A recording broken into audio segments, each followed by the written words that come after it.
Moi, je suis une cuisine de bon vivant. J'aime que les gens ils repartent, ils ont la banane tout le temps. Que ça soit heureux, comme s'ils étaient chez moi. Si je pouvais venir m'asseoir avec tous les clients, je poserais la gamelle et on mangerait ensemble. Ça ne me dérangerait pas.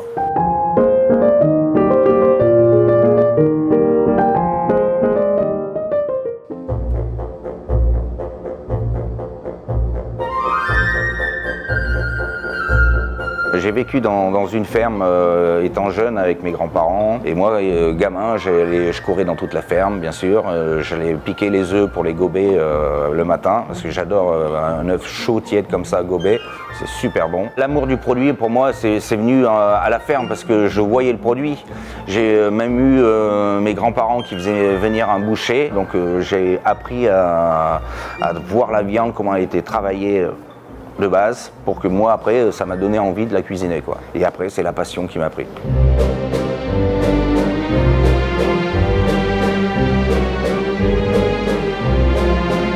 J'ai fini ma troisième, je suis parti faire un apprentissage en cuisine dans un petit restaurant en Auvergne, du côté de chez moi. Et après ces 2 ans-là, je suis monté à Paris. Je suis tombé chez Le Nôtre, au Pré-Catlan. C'est là où j'ai commencé à faire mes armes comme commis de cuisine. C'est vrai que c'était une grosse galère parce que j'avais 10 jours pour trouver un logement. Donc j'ai trouvé un curé qui m'a hébergé pendant un mois dans une église. Et après j'ai trouvé un petit studio à Boulogne-Billancourt, au 5e étage, aux ascenseurs bien sûr.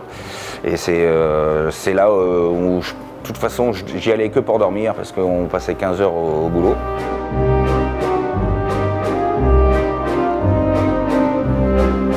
C'est une passion puis une équipe parce qu'on se fait vite des amis. Alors on se faisait des week-ends, on fermait le restaurant le dimanche soir à 17 h et on revenait le mardi matin à 9 h. On se faisait la France comme ça et on se faisait des bons restaurants un peu à droite à gauche. C'est le plaisir d'être ensemble et dès qu'il y en a un qui était un peu dans le jus dans notre poste, il y en a toujours un qui venait donner un coup de main. C'est pour ça que les 15 heures par jour, on ne les voyait pas passer.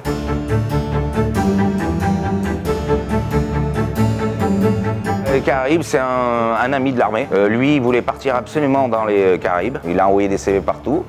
Et il y a un employeur ici qui l'a répondu. Donc on est arrivé avec 2 valises. Et puis maintenant, ça fait 24 ans qu'on est là, à Saint-Martin. J'ai découvert cette île parce que je ne la connaissais pas. Je suis tombé amoureux de toutes ces personnes qu'il y a à Saint-Martin, parce qu'on est plus de 110 nationalités différentes à Saint-Martin.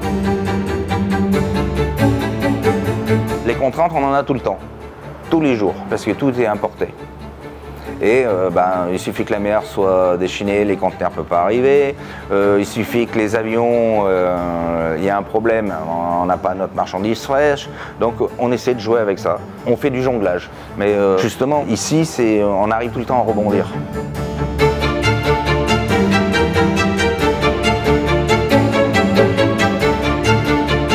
Irma, c'était dur quand même parce que le resto, on a été fermé 10 mois.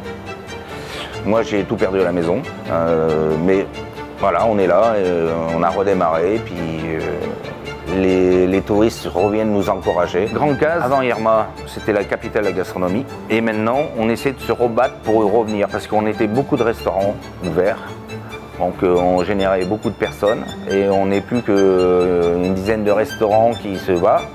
Et on pense que dans quelques années, on reviendra la capitale de la gastronomie à Saint-Martin.